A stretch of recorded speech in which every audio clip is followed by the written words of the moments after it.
What if I told you that the exact same fish DNA that people are getting injected into their faces at, luxury midi spas to erase wrinkles is actually currently being studied by medical scientists to save the lives of failing unborn babies? I mean, it sounds completely made up, right? But it is an incredibly real and fascinating medical paradox. It really is. Yeah.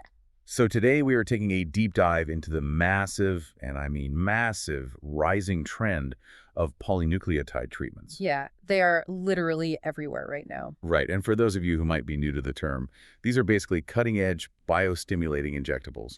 They're derived from fish DNA, usually salmon or trout, and they essentially teach your skin how to rejuvenate itself at a cellular level. Exactly. It represents a fundamental shift in how we approach cosmetic dermatology. Because instead of just, temporarily freezing a muscle like with other treatments or filling a wrinkle with a gel, we are actually providing the skin cells with the raw biological material they need to rebuild their own structure. Which sounds amazing. But when you introduce maternal biology into that equation, things get incredibly complicated. Oh, absolutely. The rules just completely change. And that is exactly who we are talking to today. If you're a skincare enthusiast or a biohacker or an expectant mother, you know the absolute frustration of having this highly optimized aesthetic routine just completely derailed the moment 2 lines show up on a pregnancy test. Right. You go from having total control over all your inputs and outputs to just navigating this landscape where the rules of what can go into your body are completely rewritten. Yeah, so our core mission for this deep dive is to figure out what actually happens to this regenerative injectable routine when you find out you're pregnant or begin breastfeeding. Like, can you keep getting these polynucleotide treatments? To answer that, we really have to synthesize data from vastly different medical worlds. Right, we've got a huge stack of sources today. We do. On one side, we are looking at strict clinical guidelines from top-tier aesthetic practices, places like Rejuva London, Lips and Skin in Munich, and Carwall Aesthetics. And then on the flip side, we are examining these super complex, peer-reviewed medical studies on maternal fetal biology. Specifically, we're looking at a study from the journal Arteriosclerosis, Thrombosis, and Vascular Biology. Which is quite a mouthful. It is, yeah. Yeah. But we're going to decode the current safety guidelines for expectant and nursing mothers, break down the actual biological mechanisms that make those strict rules necessary, and ultimately reveal that mind-bending medical paradox we mentioned about DNA molecules in fetal health. So let's start with the cosmetic clinics. Let's do it, because when we look at our sources from the aesthetic industry, the verdict on getting polynucleotide injections while pregnant is just incredibly stark. Yeah, the industry standard across the board is that pregnancy is an absolute contraindication for polynucleotides. Absolute contraindication, that's a heavy term. It implies a completely non-negotiable barrier. Clinics like Rejuva London and Lips and Skin, they strictly prohibit the procedure for expectant mothers.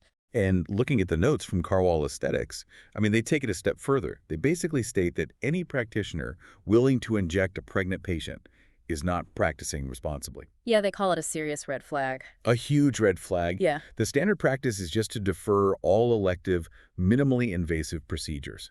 So I was thinking about this, and it's kind of like a super strict bouncer at a VIP club, right? I love that analogy. Like, it's not necessarily that you, the guest or the polynucleotide in this case, has this proven history of causing massive trouble and starting fights in the club. But if you aren't explicitly on the proven safe list, the bouncer is absolutely not letting you in.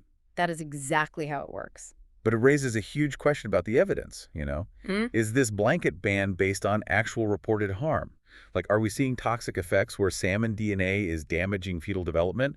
Or is this purely driven by just an abundance of legal and medical caution? It's mostly the latter, honestly. The ban is primarily driven by a massive void of data. Just a total lack of information.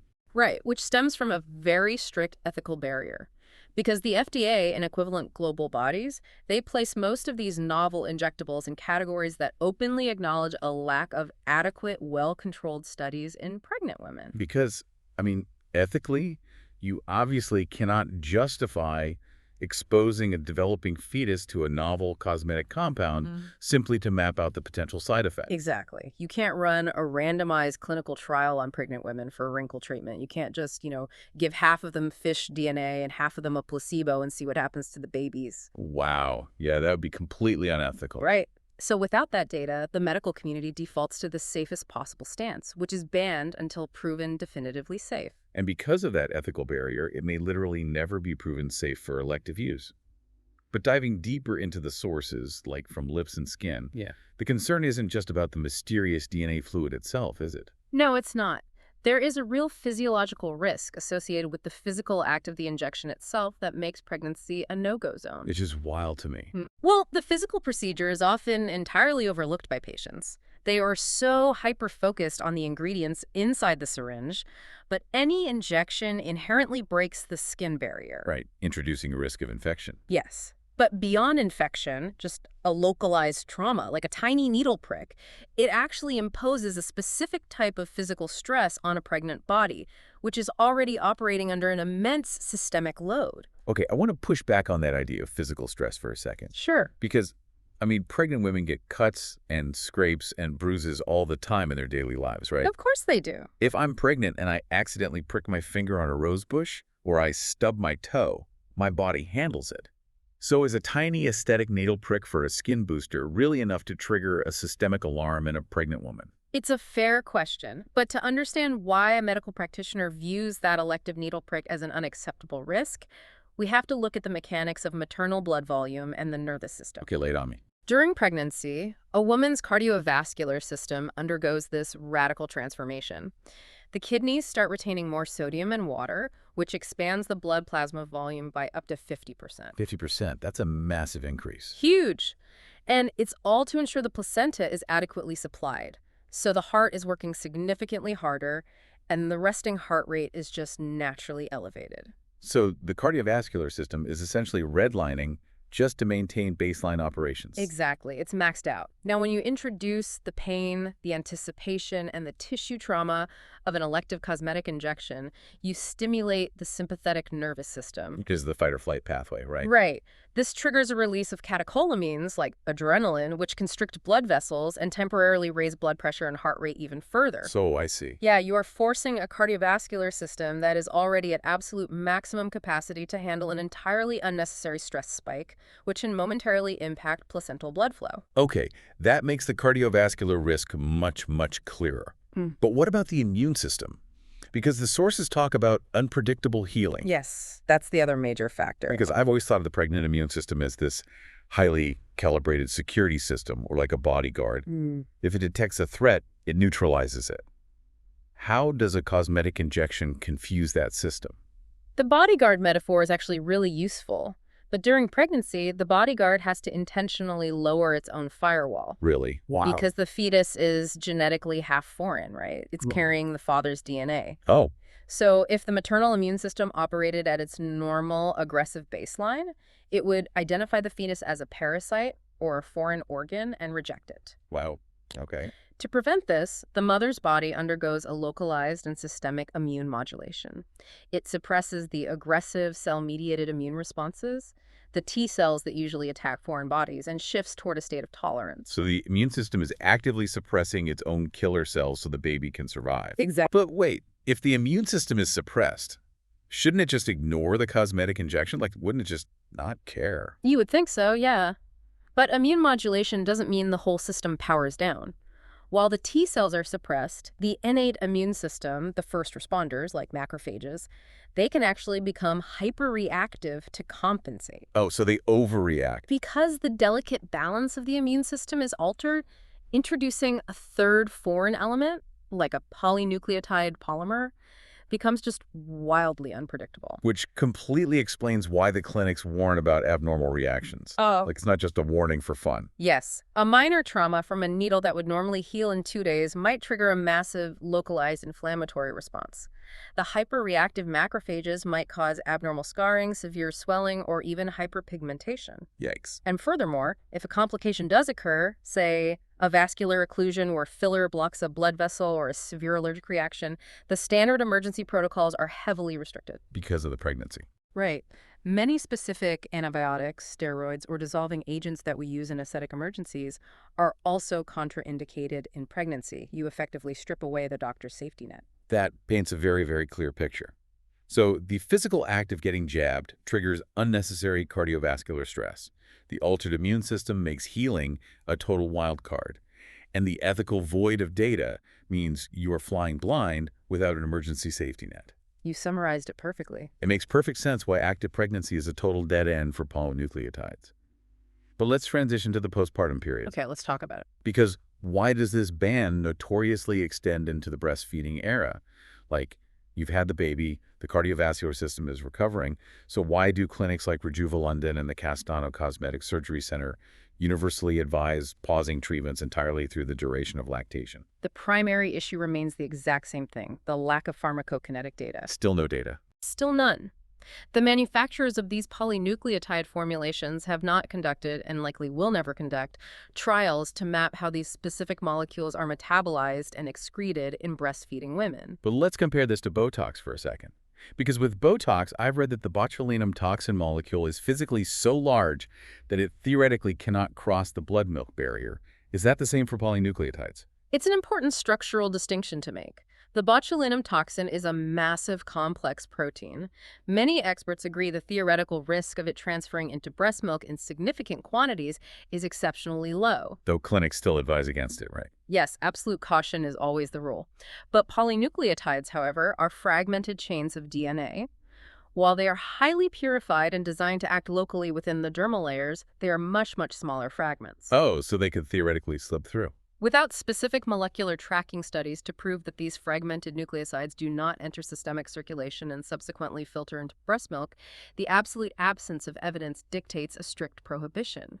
Man, that has to be incredibly frustrating for someone who is mid-treatment. It really is. Like, if you've invested heavily, thousands of dollars, in a multi-session polynucleotide program to rebuild your skin's collagen, and you suddenly get pregnant, you have to stop. Is all that progress just lost? Thankfully, no. I was picturing it like, hitting pause on a video game. Like, Yeah. your previous progress is safe, but you absolutely cannot level up again until the console is safely rebooted after weaning. That's a great way to put it. The foundation remains intact. The cellular regeneration and the collagen synthesis that occurred prior to the pregnancy, those are still valid biological upgrades to your skin. So they don't just disappear. No, they don't. The clinics, including Carwell Aesthetics, emphasize that previous progress won't be undone by the pause. However, you cannot resume construction until the supply chain of your body normalizes. Meaning the postpartum hormones. Precisely. It is not just about the breast milk. It is about the entire endocrine system. Prolactin and estrogen levels fluctuate wildly during lactation, which heavily influences skin hydration, elasticity, and pigmentation. So the canvas is constantly shifting. Exactly. Introducing a biostimulator into an endocrine environment that is still aggressively shifting won't yield predictable aesthetic results. You have to wait until weaning is fully complete and your skin returns to its stable, non-lactating baseline. So to summarize the aesthetic reality here, polynucleotides and the maternal body are currently completely incompatible. You cannot have them while pregnant, and you cannot have them while nursing. Correct. They are basically treated like an absolute threat to maternal and fetal health by the cosmetic industry. But, and this is the crazy part, this brings us to the research that completely flips this entire narrative on its head. Yes, this is where it gets really interesting. Because the very building blocks of these banned cosmetic treatments are actually being studied in a medical context to save failing pregnancies. This is the medical paradox that makes this compound so fascinating to me. To understand how this works, we really need to look at what polynucleotides actually are at a molecular level. Okay, let's break it down. They are polymers, or basically just long chains, of nucleotides, but they are specifically rich in one particular nucleoside called adenosine. Okay, let's pause and explain what adenosine does in the skin, just so we understand the baseline. Like, when a Medi Spa injects adenosine into your face, what is the goal? In aesthetic dermatology, adenosine is used to stimulate fibroblasts, which are essentially the microscopic collagen factories in your skin. Love a collagen factory. We all do. But more importantly, it promotes a process called angiogenesis. Angiogenesis. And angiogenesis is the biological formation of new blood vessels. So when you inject adenosine under the eyes, for example, it signals the tissue to build new microvessels, which improves blood flow, delivers more oxygen, and ultimately reduces the appearance of dark circles and aging. Okay, so we are artificially triggering the body to build new vascular supply lines in our face. Right. Now, let's connect this to the maternal-fetal research. We are looking at this study published in the journal Arteriosclerosis, Thrombosis, and Vascular Biology. Scientists are heavily researching this exact same molecule, adenosine, as a potential treatment for a severe pregnancy complication called IUGR. Yes, intrauterine growth restriction. Right, I had to look that acronym up. What exactly is happening in the womb when a pregnancy is diagnosed with IUGR? It's a really severe pathology where the fetus fails to reach its genetic growth potential, often falling below the 10th percentile for weight. It carries a severe risk of stillbirth and long-term neurological and metabolic issues for the child. That is terrifying. What causes it? The root cause of this starvation is almost always placental failure. Specifically, the placenta suffers from poor angiogenesis. Wait, angiogenesis. So the placenta fails to build enough blood vessels. Exactly. Without a dense, healthy network of vascular highways, the placenta simply cannot transport enough oxygen and vital nutrients from the mother's bloodstream to the growing fetus. So the fetus is effectively starved of resources Yeah. because the supply lines were never built. That's exactly what's happening. This is where the irony becomes almost unbelievable. The exact same biological mechanism that we use to build blood vessels to, quote-unquote, feed aging skin and cure under-eye bags in a luxury clinic is literally being studied to build blood vessels and feed a starving placenta. It is the exact same cellular signaling pathway. The researchers in this study demonstrated that in pregnancies complicated by IUGR, the placenta has abnormally low concentrations of natural adenosine. Wow. Furthermore, the placenta shows a downregulated expression of a specific cellular receptor known as ADOR-A2A. Okay, let's break that down for a listener who doesn't have a biology degree. Eh. Because the paper mentions that this interaction triggers the, let's see, STAT3 actinane pathway, which sounds incredibly dense. That's an alphabet soup. Yeah. How does a cell actually receive a signal and build a blood vessel? What is the ADOR-A2A receptor, and how does adenosine interact with it? Let's use an analogy. Think of a biological city planner. Adenosine is the city planner. It arrives at the placenta and realizes, uh-oh, this neighborhood does not have enough vascular supply lines to support the fetus. Okay, we need more roads. Right. So to issue a work order, the city planner needs to drop a permit into a highly specific mailbox on the outside of the placental cell. That mailbox is the ADOR-A2A receptor. Oh, I get it. So the adenosine molecule physically docks into this receptor, this mailbox, on the cell's surface. Yes.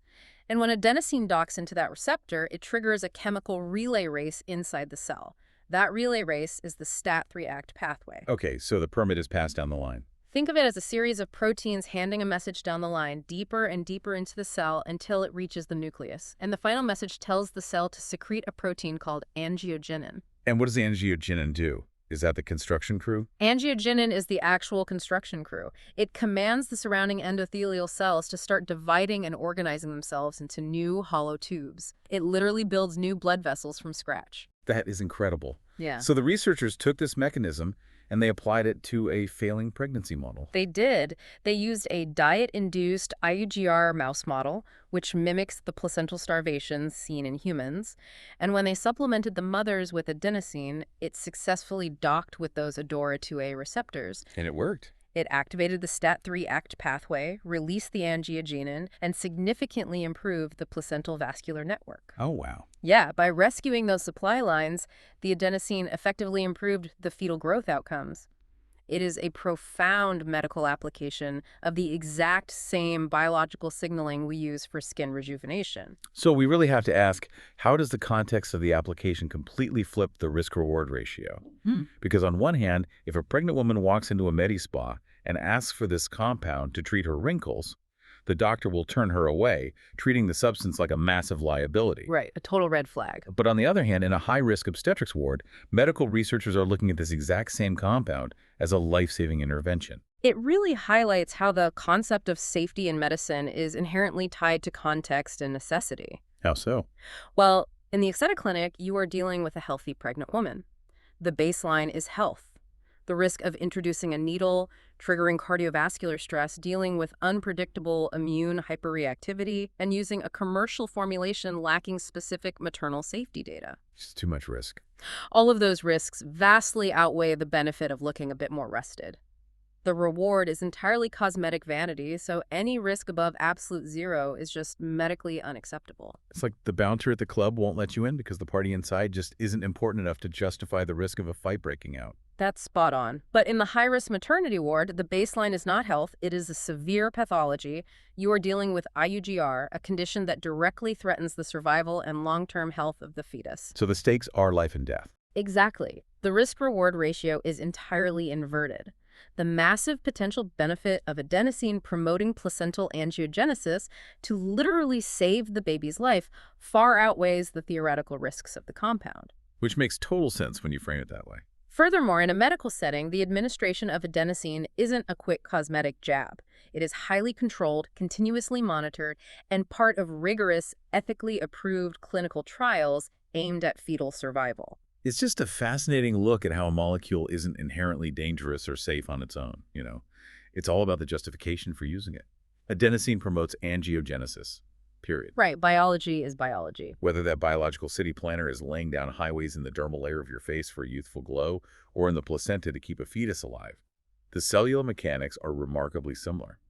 It is mind-blowing to me that the beauty industry and high-risk obstetrics are inadvertently studying the exact same cellular pathways from completely opposite ends of the medical spectrum.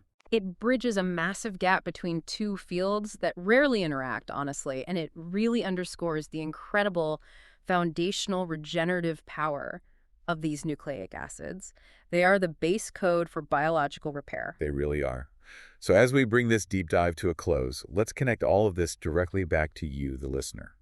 If you are currently pregnant or lactating, and you are staring at your bathroom mirror, wishing you could just go get a quick round of polynucleotides to combat the exhaustion on your face, We've all been there. we really have. But the answer is firmly, unquestionably, they are off the menu. And remember, the biological why behind that rule. That ban is not because the scientific community has proven that these fish DNA injectables are inherently toxic to your baby. It is a protective measure. A necessary one. It is based on the ethical impossibility of testing cosmetic compounds on developing fetuses, the highly altered and unpredictable state of your modulated immune system, and the unnecessary cardiovascular stress and infection risk that comes with the physical injection procedure itself. Your pregnant immune system is like that overprotective bodyguard. It's actively suppressing its own defenses to protect your baby, leaving it highly vulnerable to overreacting to cosmetic trauma. So for now, you are just not getting on the guest list for aesthetic injectables. And it is entirely for your own biological protection. You just have to halt construction on your skin-building project. Trust that the foundation you already laid is still there, and just wait for your postpartum, post-weaning hormones to finally reboot. Right, a pause that gives your endocrine system the necessary time to stabilize, ensuring that when you do resume treatments, your skin responds predictably and safely. But I want to leave you with a final provocative thought to mull over. We just spent this time discussing how medical science is actively proving the profound benefits of adenosine and nucleic components for placental health and fetal growth in high-risk pregnancies. It's groundbreaking stuff. It is. So if these high-stakes medical trials continue to succeed and researchers gather vast amounts of data on how adenosine interacts with the maternal-fetal barrier, is it possible that this data could eventually trickle down? Ah, that's an interesting thought. Like, could a treatment designed entirely to save a failing placenta one day inadvertently provide the exact physiological safety data that the cosmetic industry is currently lacking? It raises a really profound question about medical data translation because the ethical barrier between life-saving medicine and aesthetic enhancement usually keeps those data sets highly segregated, but biological safety data is universal at the cellular level. Exactly. Oh, that's right. So will the strict ethical barrier always keep pregnant women completely locked out of the Métis spa? Or will life-saving medical breakthroughs in high-risk obstetrics one day rewrite the rules of beauty and aesthetic safety? We might just have to wait and see. It is definitely something to think about the next time you look at the ingredient list on your skincare. Thank you for joining us in this deep dive. We'll see you next time.